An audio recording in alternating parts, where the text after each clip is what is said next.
Good afternoon, everybody. Still was waiting for a few more people to come. I guess you can hear me okay like this. We'll just check. There should be some more people coming in, but we're going to start because we'll have to stop on time today because there's a few calls and things coming afterwards. But the session will be recorded as well, and it may be even on the internet afterwards. So if anyone misses or needs to catch up, they can do so. So today we're going to talk about some of the safety signals that have been detected in the COVID-19 vaccines recently, and not talk about nanobodies, which we'll do in a future session. So there's quite a lot to talk about and quite a lot of information last minute, so it's a little bit hectic and chaotic. So let's start going through and see what we can see from the current situation. Okay, so let's start off just looking then at some of the COVID-19 vaccines that are currently out there. So the first four on the list, these are all approved. We have the Comirnaty vaccine, which is the BioNTech one. Sorry, I forgot to put the name there. There's the Moderna one, which is also an mRNA. Both of these have the spike protein. Both of these are the spike protein as well in the pre-fusion conformation. So I'll explain that a little bit in a minute. The other two vaccines that are probably more interesting from today's point of view are the AstraZeneca vaccine that's now called Vaxzevria, but we'll call it the AstraZeneca vaccine because it's a bit easier to talk about. So this is a different technology. This is an adenovirus vaccine. So it's an adenovirus based on the ChAdOx1 chimpanzee strain, which I'll explain a little bit in a minute.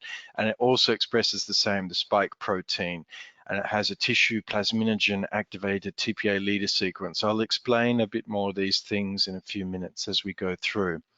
One of the newer vaccines is also this Janssen vaccine that also uses an adenovirus-based technology, but this is a human-derived strain called Adenovirus 26. Again, has the spike protein, and again, it's stabilized in this pre-fusion conformation.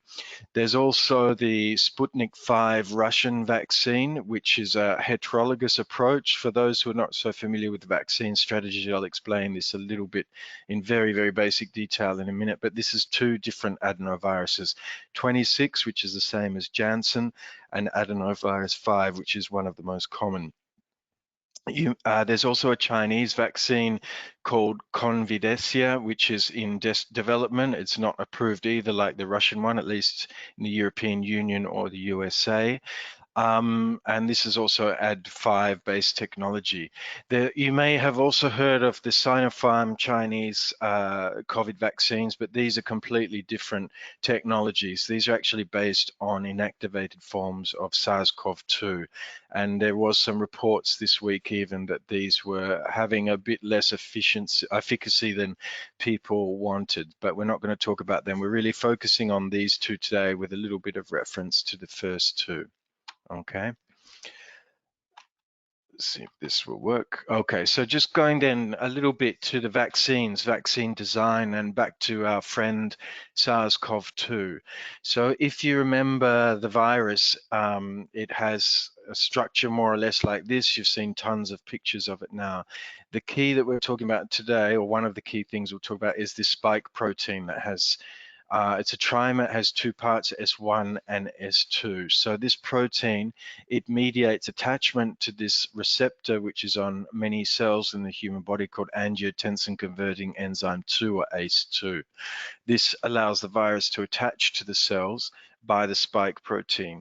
When the internalization step comes, there's a protease, so an enzyme that digests part of the spike protein basically, and it allows it to change configuration to facilitate the internalization process. I'll show you a little bit about that in a minute, okay? There's also a suggestion that maybe the spike protein has two different forms on the viral surface. So one is the full form where it has the S1 and the S2, and there's a suggestion that maybe the S1 part spontaneously dissociates, so you get spike S full and spike S2 forms on the surface. That's not necessarily really important today, but just thought I'd highlight that. out of interest. Okay, so you may have heard me say at the beginning that some of these COVID vaccines are using the spike protein in what's called the pre-fusion form, which I briefly alluded to there. And you can see some details here in some of these slides. This is just a little bit of an exaggeration to highlight a little bit the biology here and also explain maybe why they're using that form. But basically, this is your form with S1, S2 here. When you get attachment, the protease comes in and cleaves a bit off, and then you get a different configuration that then starts facilitating this attachment and allows this membrane, this pore to form and the virus to go inside. So that's classic two-step virus internalization and attachment process. Okay, so you can see some of the configurations here, but basically, the key point here is that maybe the pre-fusion protein is more useful as an immunogen because it's basically this form here prior to attachment. Once the protein has attached, so using one of these forms maybe, it may become inaccessible, some parts of the protein to antibodies, for example. So this may mean you get less neutralization and less effect from your vaccine if you were to try and target one of these forms that are partially blocked. So that's one thing. There's also another concept here that maybe we're talking about antibodies a lot for these vaccines, at least at this stage, but actually they also induce T-cell immunity as well, which may be useful since you may not always have access to vaccines in some compartments. For example, the antibodies are circulating, not necessarily secreted, so the exposure through the lungs may actually not get blocked very well by the antibodies, but it may block spreading in the body, for example. Okay. So the idea of these adenovirus vaccines is basically this. These are common cold viruses, basically, and they use make recombinant forms of the virus to express the SARS-CoV-2 spike protein. So they're basically introduced or administered intramuscularly. So the idea is that they infect your muscle cells, maybe some of the skin, and then they express the spike protein. These infected cells will then present this spike protein to an antigen presenting cells to activate the T cells, or it might be taken up directly by an APC from the infected cell and presented to CD4 T cells. This is a so-called indirect route by which the immunogen or the antigen is exposed to the immune system to mediate the vaccine response. Another way would be that the virus intentionally or accidentally infects the APC, the antigen presenting cell, and then it mediates the same kind of process. This would be a more direct route. Another thing here would be that maybe these APCs also could express some parts of the spike protein on the cell surface after they have been transduced or infected by these adenovirus vaccines, okay? So just a quick overview of what the adenoviruses are and what ChAdOx is, which is the basis of this AstraZeneca virus. So basically adenoviruses are common cold type viruses and they cause flu-like symptoms, maybe cough. They're respiratory viruses normally. They may cause a little bit of disease, but generally considered pretty harmless compared to most viruses. So adenoviruses have been used as a common vaccine platform for many, many years now, and there is a few approved products based on adenovirus vaccines. For example, the recently approved Ebola vaccine, which is a heterologous combination between an adenovirus and an MVA vector. That's been approved by the EMA, I think, in 2019, maybe it was. There was also a previous product from Teva, which was a virus against adenovirus infection, but that's been stopped for commercial reasons a couple of years ago. Adenoviruses are also used in gene therapy, usually as oncolytic viruses where they might destroy tumor cells, for example, by replicating conditionally in the tumor cells. They were previously used a lot for gene transfer, but due to immune responses, that's been pretty much stopped. But they're sometimes used as therapeutic vaccines as well for cancer and also for infectious diseases like we've seen here. So this technology is not really new. It's not really I don't know, unknown technology, let's say. So there's a lot of history of this clinically, even if there's not a lot of approved products. So one of the key concepts of an adenovirus is that most people have some kind of pre-exposure to adenoviruses through natural infection. So a common cold you had when you're a kid, for example, you already have exposure. For example, the most common human type is adenovirus 5, and it's estimated that around 50 to 90% of people in the developing world have previous exposure to this vaccine.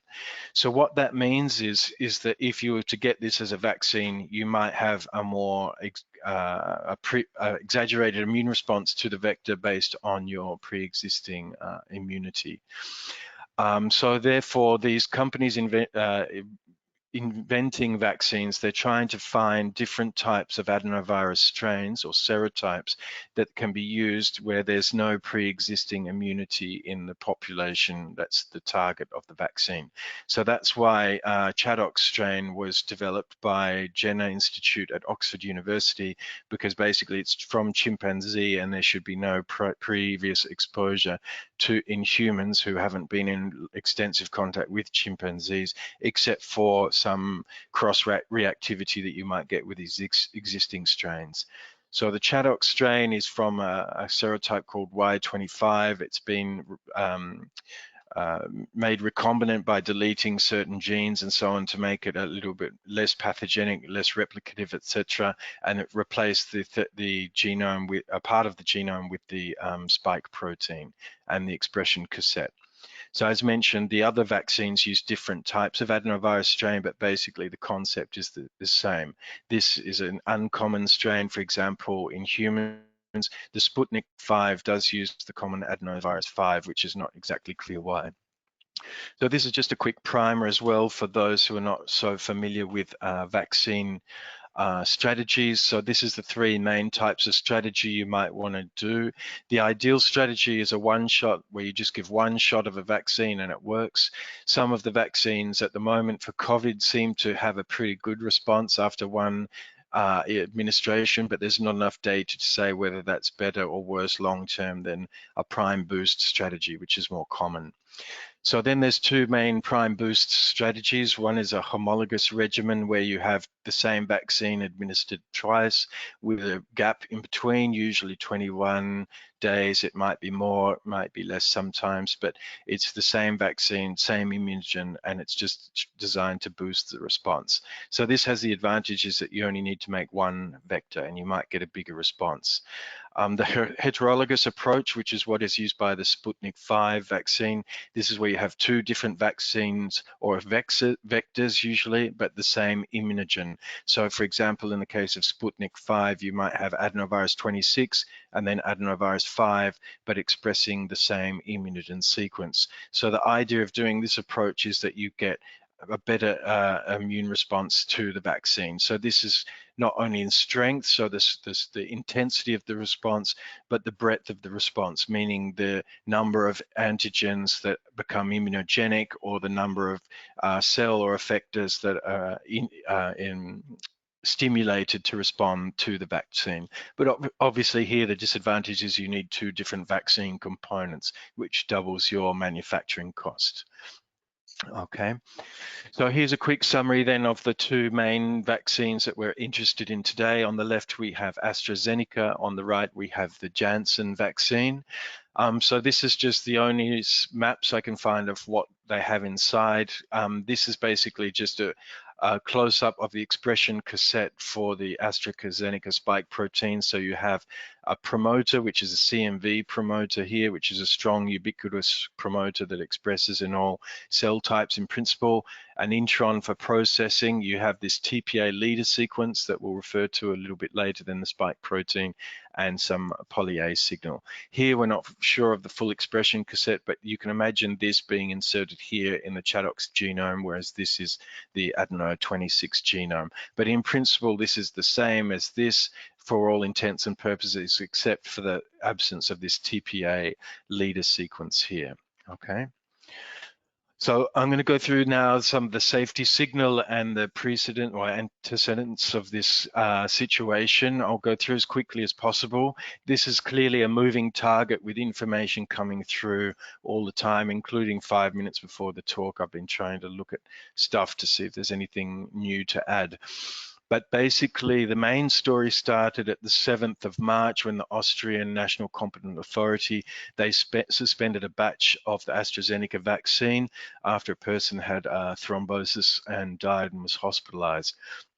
This was soon followed by other member states, for example, Denmark and some other countries that I haven't listed here just for space, and they suspended this on the basis of identifying other case reports. Okay. So then the marketing authorization holder AstraZeneca performed an observed to expected analysis, which I will show you some of the results that seem to suggest that there was no increased risk of thromboembolic events. But on the 11th of March, the PRAC did a first investigation under an accelerated timeline, and they concluded that there was a signal there that needed to be looked at. There was more information sent to the PRAC. The PRAC continued the investigation and requested more information from the marketing authorization holder, and they sent this to the PRAC, and that was reviewed at their meeting, which I think was on the 16th of March. And they have used this standard MedDRA query term, which I will show you later, for additional information. So they've done different eudravigilance screens on the 11th, 15th, 16th, and even more recently, I think. There was a PRAC conclusion on the 18th of March after their meeting that confirmed that there had been a signal, as we mentioned.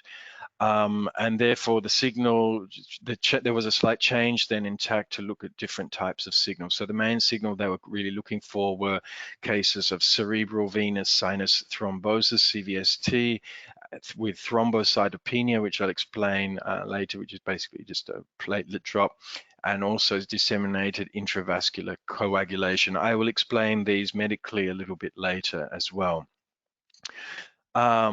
So basically then last week on the 7th of April, the PRAC then concluded that there was this unusual blood clot signal and low blood platelet counts in some cases, and this should be listed as a side effect onto the AstraZeneca vaccine SMPC, and that more information would be necessary.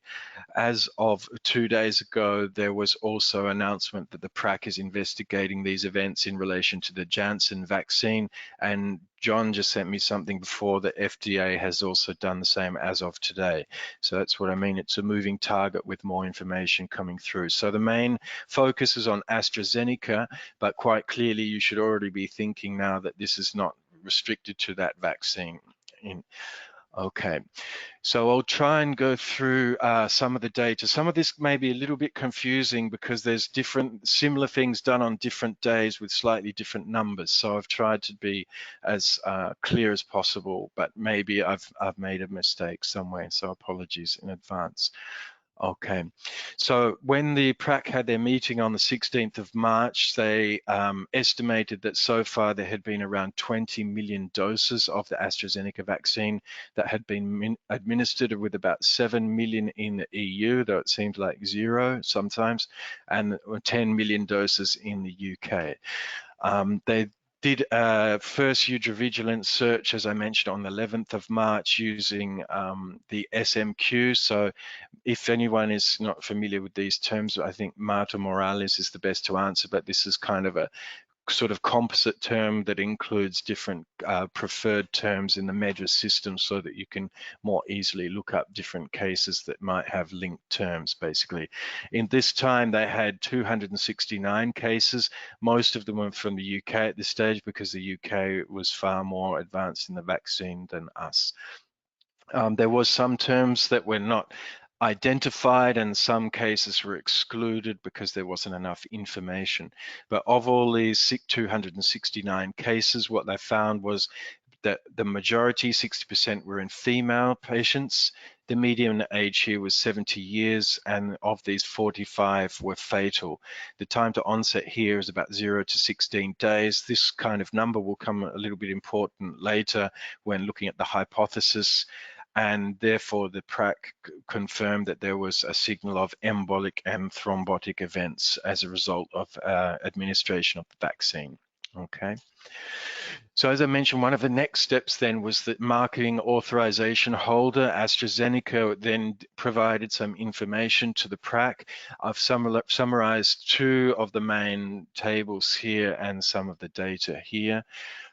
They suggested that there was no adverse events of leukopenia, thrombocytopenia, or neutropenia.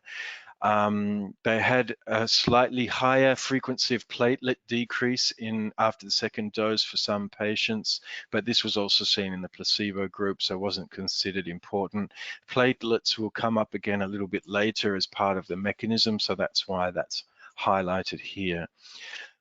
They also looked at cases of pulmonary embolism and performed this kind of observed to expected analysis, which is basically where you take the number of cases that you did observe, the number of cases you would expect to see in the general population based on the same kind of numbers, so normalizing the numbers, and then do statistics. So basically the statistics here are close to 0, which basically suggests that there is more chance of having these events in a normal situation than from the vaccine. The statistics are actually very low, so less events than you'd actually expect to see, more events than you'd expect to see.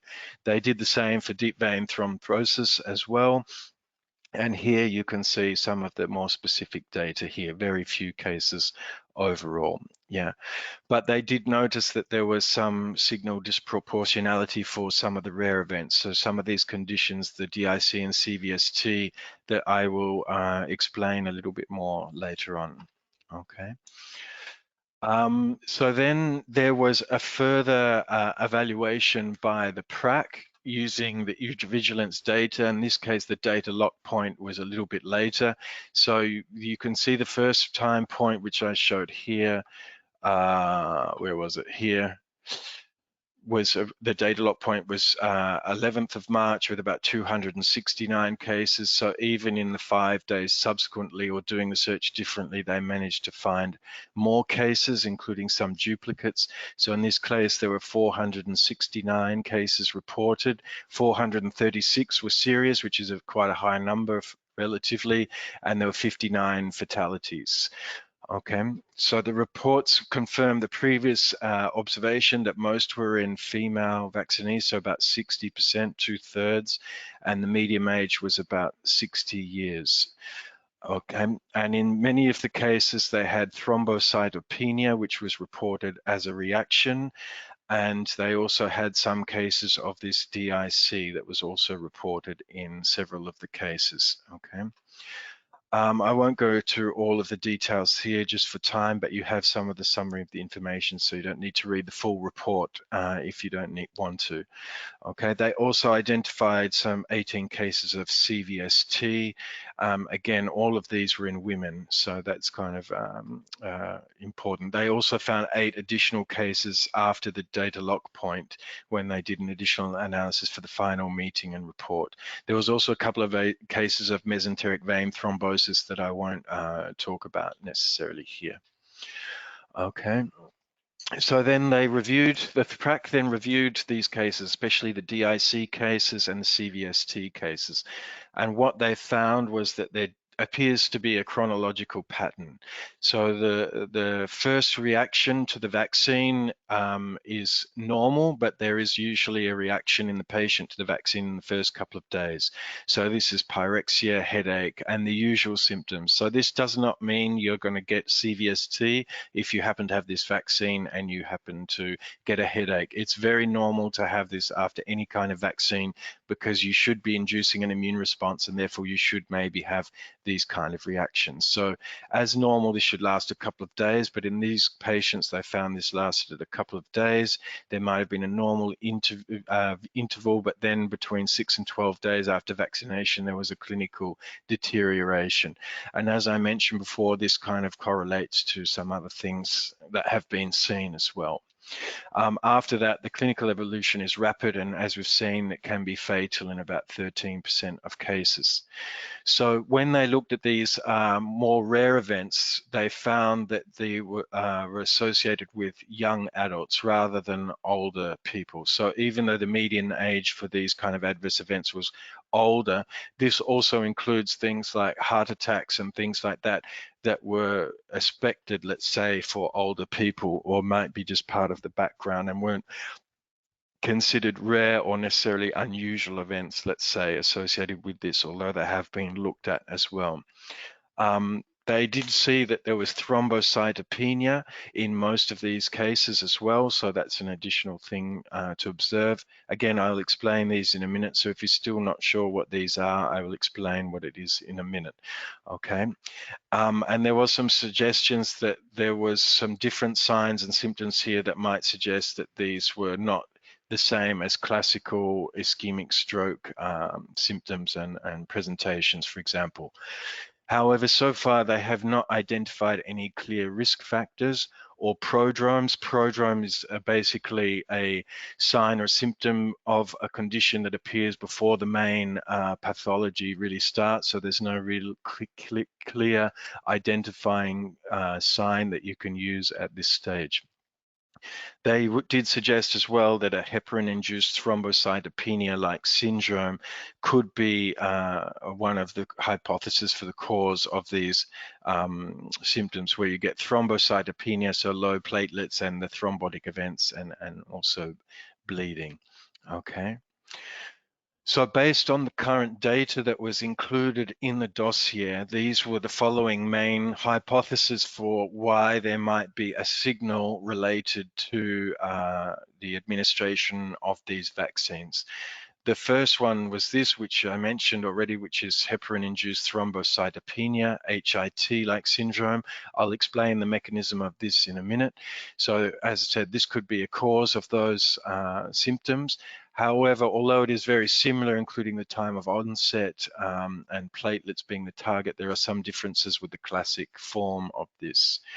It was also suggested that some of these patients may have also had a COVID-19 infection between the time of vaccine and the time of death or adverse event, because the time that the vaccine takes to work is usually a couple of weeks. So maybe there's a window there where even though you've had the vaccine, you're still vulnerable to infection.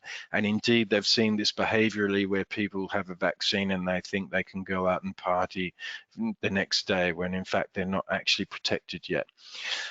Quality issues have not been fully ruled out, but more or less there's no suggestion that there's anything related to quality at the moment, such as impurities or excipients that might promote any of these kind of things. They're having a look at that still, but I don't think there's anything there at the moment that would suggest that this was an important cause, okay? There is some hypothesis that maybe the expression of the SARS-CoV-2 spike protein from the immunogen sequence, this may also cause some kind of reaction, and I'll explain that in a minute as well. In this case, we're also talking about adenoviruses that may have, in some cases, very strong expression, so maybe that's also part of it, though that's obviously not consistent with the vast majority of people not having any reaction. There was some proposal that maybe the Chadox vector was the issue.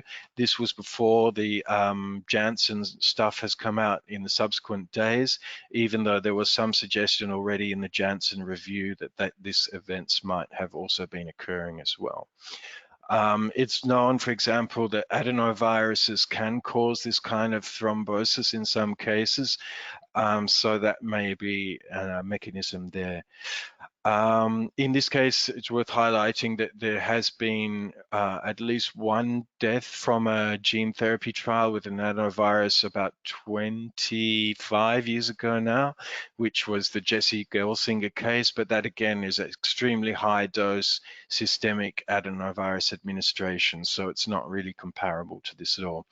And we mentioned the difference between this vaccine and the other vaccines, that this has the tissue plasminogen activator TPA leader sequence.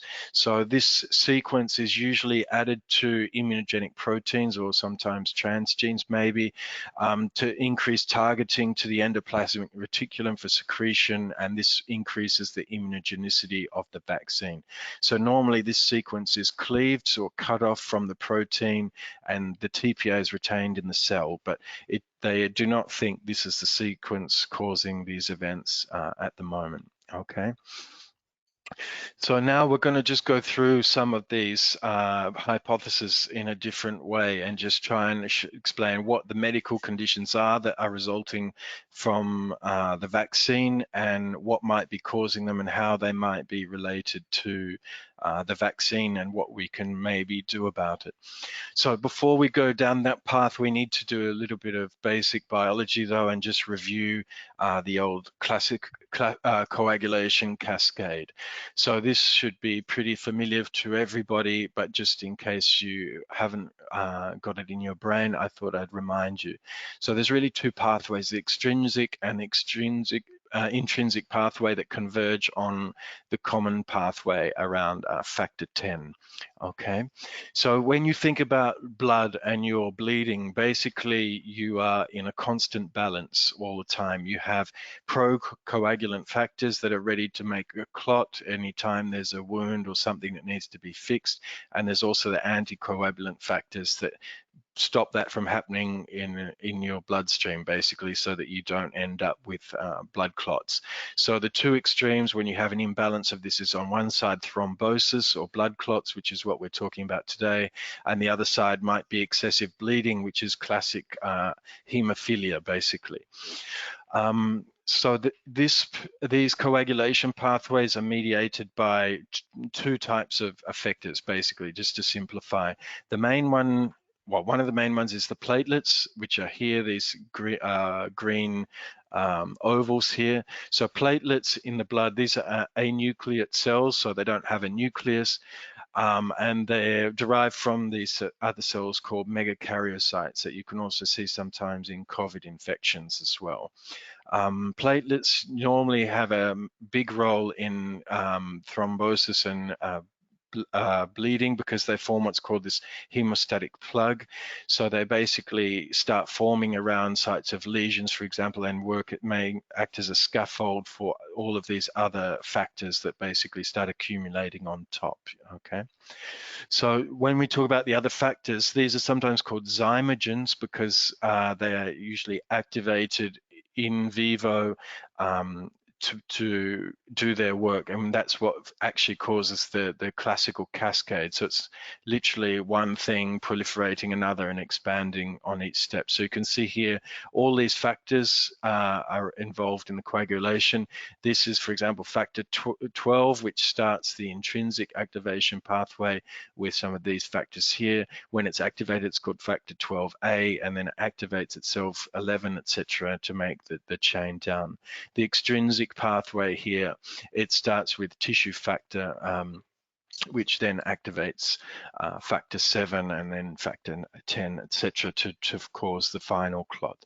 So the last stages of the clot are with the formation of these thrombin and fibrin clots, basically through the activation of prothrombin and fibrinogen. There's some other factors, some of which get mentioned in the report, such as von Willebrand factor, that will also get a quick mention down the track, okay? Okay, so one of the adverse events that has been reported is this so-called cerebral venous sinus thrombosis, CVST. So this is a rare manifestation of thrombosis or clotting, and it's basically when you get a blood clot in the venous sinuses. So this is just a simple picture from the internet. Apologies as I didn't always put the source of the figure because I was rushing with some. But basically some of the main circulatory routes of the brain, you have confluence of sinuses here. If you have a blood clot here, it stops the draining of the blood, and basically you get build-up of blood, and maybe it breaks through the barrier and has bleeding into the brain, causing hemorrhage and death or serious sequelae. So the incidence of CVST in adults is about 2 to 15 cases per million individuals. There's quite a bit of variation in some of the reports. And as you have seen with the COVID response, there's more of CVST in the general population, young adults than older, and the mean age is around 35 years. Again, it's more common in women, so you can start to see the parallels with, and there's also some risk factors for having a CVST, which may include, for example, a CNS event, which is basically just some kind of brain lesion or damage. It doesn't have to necessarily be very serious. Oral contraception is a classic. Pregnancy as well can also cause this. So the presenting symptoms are headaches, seizures, etc., which are also very similar to what you get from a vaccine as well. Okay, so CVST is also rarely known to occur in some of these other states, including this immune thrombocytopenic state and also heparin-induced thrombocytopenic thrombotic syndrome, HITT, which I'll talk about in a minute, because that was basically what was linked to the AstraZeneca virus in some way. Of course, we should also look at COVID. CVST can also occur in COVID-19 and patients. So there has been some case reports with a few patients identified here. So you can see all the risk factors we talked about before are here in this condition, independently of the vaccine. Okay. One of the other conditions they referred to is the disseminated intravascular coagulation. So this is basically an acquired syndrome where you basically have intravascular, so here it's shown the vascular wall with kind of thrombotic events across the vascular wall throughout the body at different places. So this can be caused by different things, trauma, infections, and so on. But basically, just to cut a long story short, you get kind of a inflammatory cytokine mediated activation of tissue factors and coagulation, which is basically shown here. So this can then shut down the fibrotic pathway and so on, or you get excessive activation of fibrogen and clotting, for example. So that's a real simplification of what the DIC is, but basically it's just disseminated clotting throughout the body, okay? So we mentioned as well that one of the hypotheses was that there was a heparin-induced thrombocytopenic thrombotic syndrome-like cause of these events. So just to go one step back, this is a separate event obviously associated with heparin by the name. In this case, heparin, for those who aren't familiar, it's an anticoagulant or blood thinning agent that usually prevents the formation of blood clots. So here is a simplified version of our clotting pathway, and you can see heparin here. It's acting on factor 10, for example, and also at the level of thrombin to kind of stop the formation of the clot at these levels to keep the blood thin, basically. So what happens in this condition, or in the simplified condition, is you can get thrombocytopenia, which is a decreased platelet count shortly after starting heparin. And usually this will resolve spontaneously if you stop heparin and has no other apparent cause, okay? So there's two main types. One type is mild, it starts soon afterwards and stops almost straight away. But the serious type, which is called HITT, is when you have a thrombotic event associated with the heparin-induced thrombocytopenia. So you basically get decreased platelet counts from the HIT and a thrombotic event, which is the extra T on the end here. So this usually occurs between 4 to 14 days after heparin administration. So again, this highlights the same timeline that you get for the adverse events after the vaccine. And you can get both venous and arterial thrombosis, and it appears to be a mean immune mediated here. So basically what happens is heparin forms a complex with PF4, which is platelet factor 4. So platelet factor 4 is a cytokine from the CXC family that is released from alpha granules of platelets during the activation process. So as you can show here, so the platelet activates, expresses PF4, and in this case it appears that heparin somehow forms a complex there, and you have autoimmune antibodies that then recognize this complex. And as antibodies have the FC part, this is also engages with the FC gamma R2A receptor, which is also on platelets. And that basically seems to lead to massive clearance of platelets here, as well as maybe having a thrombotic event by causing excessive platelet activation. So it's kind of a contradictory mechanism at its heart, but that was also discussed with the COVID vaccines. So that should explain the two things. You get a clearance of the platelet and you get activation as well. So this is a rare event. It occurs in only about 1 to 3% of patients receiving heparin and can be fatal. Okay. So the other event they talked about as well was thrombotic thrombocytopenic purpura, TTP. Okay, this is another acquired condition very similar to the one we just described. In the normal situation, we have this enzyme which is called ADAMTS13, and what it does is it kind of cleaves the von Willebrand factor multimers into smaller fragments. So you can see them here, and basically allows the blood to flow. In this condition, you have, again, autoantibodies to this enzyme, so it blocks this step and means that these von Willebrand factor isn't cleaved, which means the platelets then accumulate massively here and you get a thrombotic event, basically. So this is the kind of mechanism there. These kind of events have also been associated with COVID-19 disease. There is a higher link to this in severe cases compared to mild cases. And it can also occur within a few weeks of having COVID symptoms, including in patients who have already gone home from hospital. So this might suggest that there's some immune stimulation aspect of COVID that might be stimulating this factor, even in a kind of late onset kind of way, which is kind of interesting. Okay, so moving then from those symptoms from the vaccine, we're going to talk about actually COVID infection itself. So we've hinted already, for example, here that you can get some of these during COVID, and also here or here, for example, these events that already occur during COVID-19 infection. Okay, so there has been some papers published that describe a hypercoagulative state after COVID-19 infection. It can be called thromboinflation, or it's been given this name as well, CAHA, COVID-19 associated hemostatic abnormalities.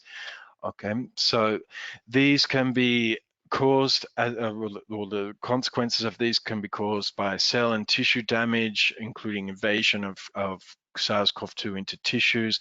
For example, in the lungs, the invasion of the cells via the ACE2 receptor, which we mentioned at the beginning, can cause massive local inflammation, which is called endotheliitis. And this can also cause other changes in systemic inflammation and so on, as well as leading to clots. There is an observation as well that in COVID-19 patients, especially those with severe disease, that the so-called D-dimer biomarker is elevated. So D-dimer is basically a marker of the degradation of fibrin.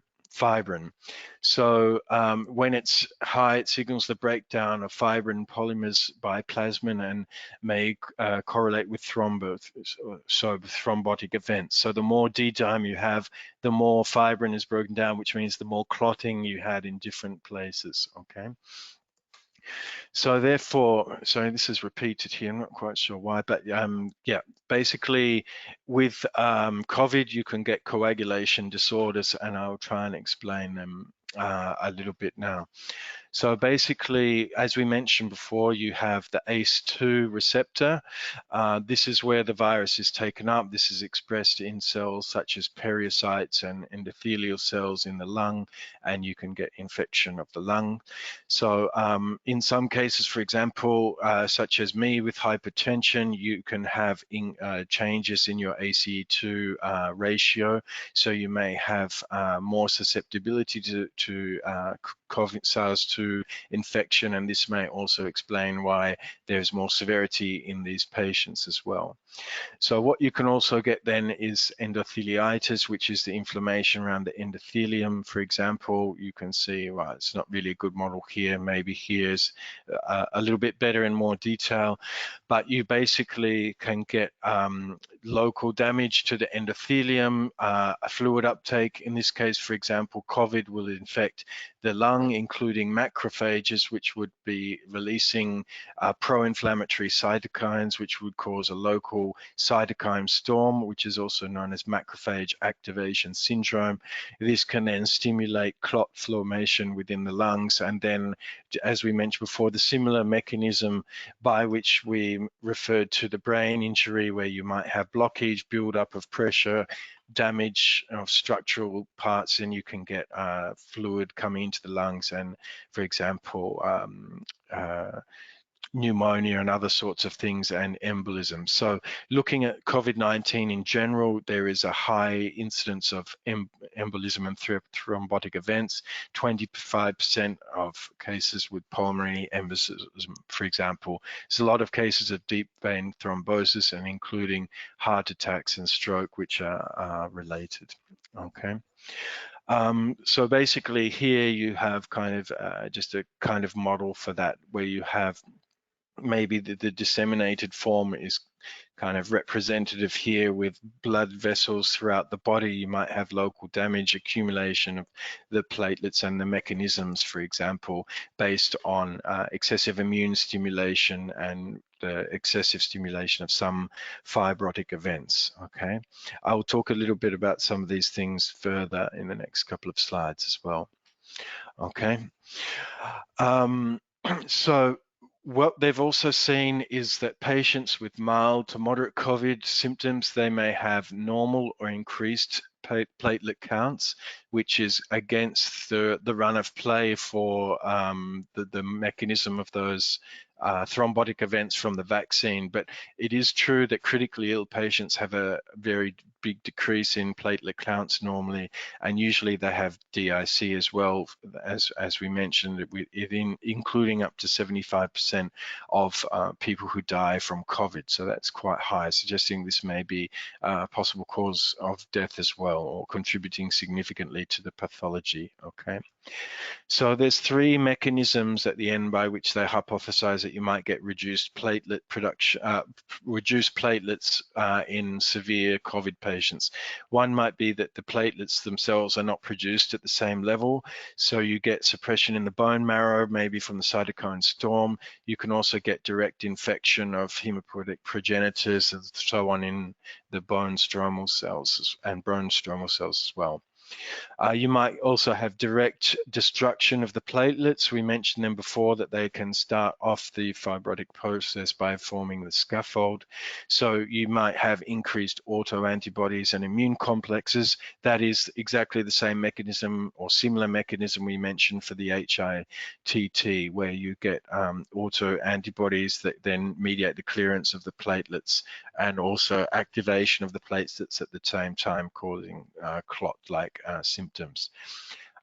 You may also just have a decrease in the number of platelets that are circulating. For example, they may go into other tissues if you have a lot of tissue damage, such as we've shown here, for example. Okay, there's also another possible model by which some of this stuff can occur. This is based around leukocyte activation, and in particular neutrophils. And the neutrophils may form what are called these extracellular traps, or these nets. So basically you get these large extracellular structures which have parts of the cell inside, particularly some chromatin-like proteins and stuff like that. and they basically form this big clumpy thing that starts accumulating other cells and tissues as well.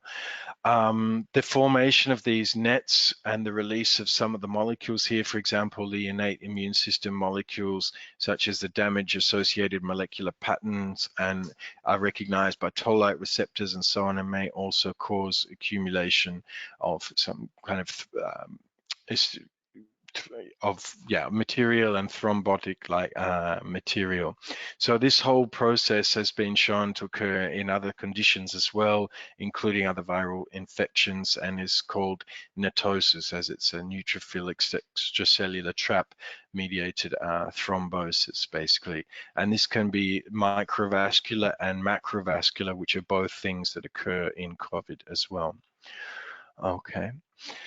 So this is another diagram just showing the progression maybe of COVID, to show again that you can get increase in clotting and related issues with time as the disease progresses and as it accelerates, suggesting that COVID may be a strong driver of thrombotic events. Okay, so we mentioned here the CAHA, but basically the D dimer is very high in patients with severe COVID, suggesting there has been some thrombotic events there. But basically in the normal disease, you might get some peripheral or micro thrombotic events, maybe just where the localized initial inflammation is. More or less the other parameters are kind of normal at this stage. As the disease progresses, you get increased signs that thrombotic events might happen. The platelet count, so you get thrombocytopenia starting to form, and you get prolonging of thrombin time, so clotting time basically.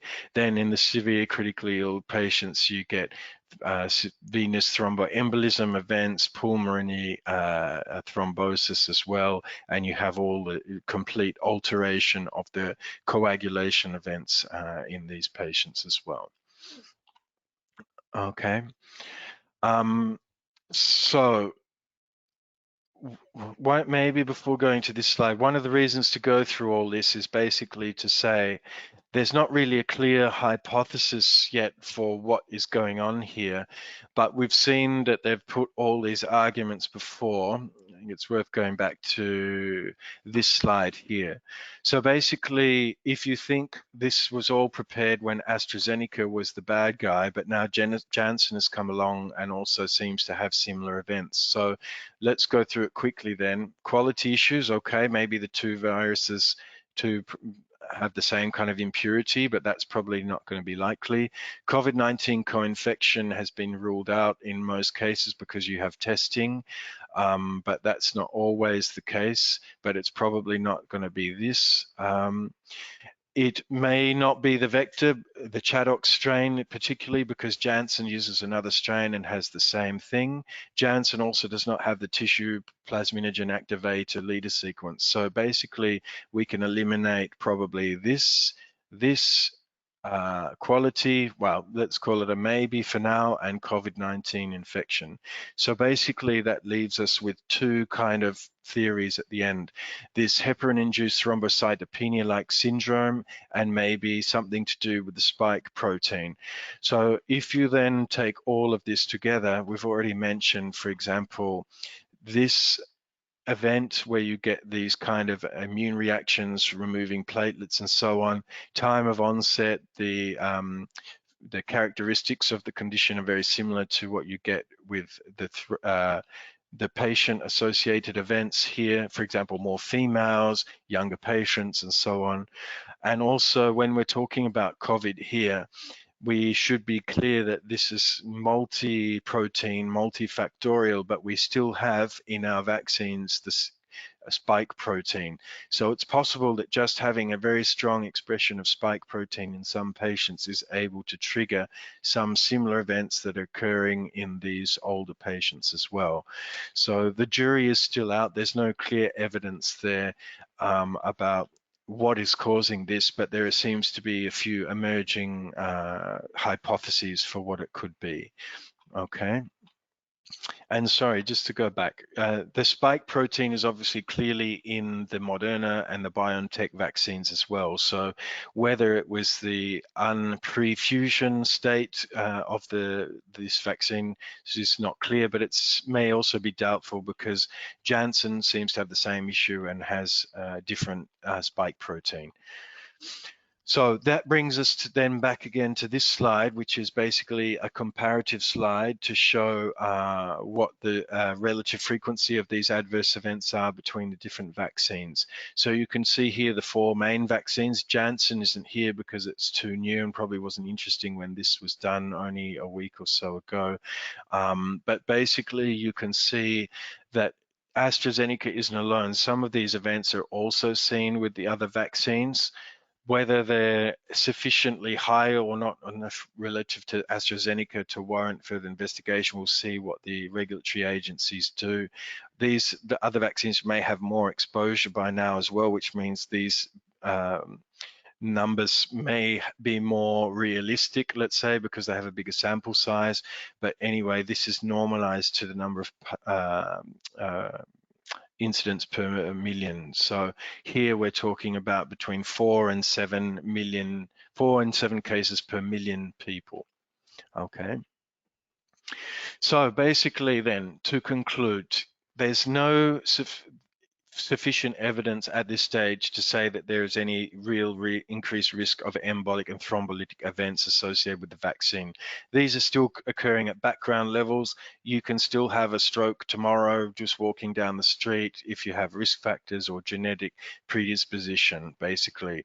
So we're still talking about background levels here, but we're talking about huge population sizes of 20 million patients. So that's why you might detect a rare event, basically. Even though there is no evidence to suggest an increased risk over background, there is a signal that would suggest that maybe there is still a trigger event maybe that is causing these events after the vaccine. So the DIC and the CVST. Some of the others like hemorrhagic shock, which I haven't mentioned, will also need to be looked at in the future. The mechanism may be, as we mentioned, this heparin-induced thrombocytopenia-like phenomenon, but that needs to be shown more clearly in the future. There's not enough evidence for that as well. And the current recommendation of the PRAC is to update section 4.4 of the SMPC, and that really there's no change in the risk-benefit balance of this at the moment. As mentioned, the Janssen vaccine was asked already in the evaluation to include some risks associated with this based on the clinical trial data. So just to put it into perspective in another way, this is some data from Cambridge University. You have what would be considered, this is basically a risk-benefit balance table. So you have benefits in blue and risks in this kind of beigey color here. So the benefit risk can also depend on what the actual epidemiologic situation is. So this is a low risk, medium risk, and high risk. High risk meaning basically peak of one of the waves of COVID. So if we just take this as a starting point, if we think the risk of this, as we mentioned here in this slide, is around 4 to 7 cases per million. If we put all the numbers together in the different age group, basically it says if we do all this, we might get 1.1 relative cases here in this age group, but at the high exposure rate, that will prevent, if we do the vaccination as planned, it will save 7 people more or less from going to the UC. This doesn't include anything else to do with long COVID or any of the aspects related to hospitalization. And this risk benefit clearly goes much, much higher as you go by age, because older people are more likely to be in the ICU from COVID, but less likely to have a blood clot as a result of the vaccine, as we've shown. It's more common in younger people and women. So that's at the peak of the pandemic. But if we take a relatively quiet time like now, this is based on data from the UK in March, maybe a week or so ago, basically. So here you can see a slight difference. but very small. If we have 1.1, let's say, blood clot events in this younger person age group, there's only 0.8% of 0.8 of a patient who's going to be stopped from going to the ICU in that age group, okay? But even so, taking the whole risk assessment balance, you can quite clearly see that even in a low risk time, the benefit of this vaccine is clearly outweighing the risks of having a thrombotic event. It's also worth highlighting that this data alone is almost how the regulators are interpreting the implementation of this vaccine to limit the younger people, because you can justify the benefit risk by saying, let's keep it in olders because it's clearly not going to have as much risk and it's going to have a good benefit. So that's why that choice has been made in a lot of countries, okay? So Nuria Kudak sent me some of this data and I couldn't verify it exactly, but I put it in anyway just to give you a relative idea. So we're talking about 4 in a million, basically, something like that, or whatever cases for COVID. So if you have a vaccine, you might have this % chance of having a thrombotic event, but probably there's many of you taking oral contraception. The risk factor here is clearly much higher there.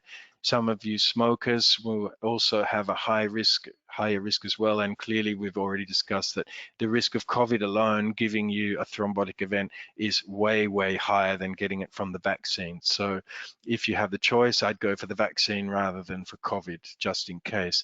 And just as of context, so this isn't a full European winnings probability. This is the second tier down because it's always closer to the numbers. But basically, your chance of getting 4 numbers and 2 stars in Euro millions is around the same as getting a thrombotic event from a COVID vaccine. So basically, there's not really anything to worry about at the moment. This is potentially basically a background signal that is linked to a specific causative event. What that means is you might already have a susceptibility to thrombotic event, but you just haven't had the stimulus yet that triggers it off. It could be another infection from anything else, a small accident, whatever it could be. But basically, there's no reason to suggest that this is anything above a background case at the moment, and it just may be linked to a specific cause. Yeah. So any questions? I'm not sure I can unmute you. I've tried it before and it doesn't work. No. So maybe if anyone has a question, you can send it to the question box, or if not, we can have a look at it afterwards if you send me an email. Yeah.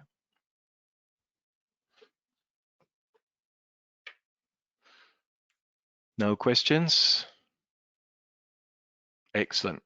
Okay, well, enjoy the rest of your day and I will speak to you soon.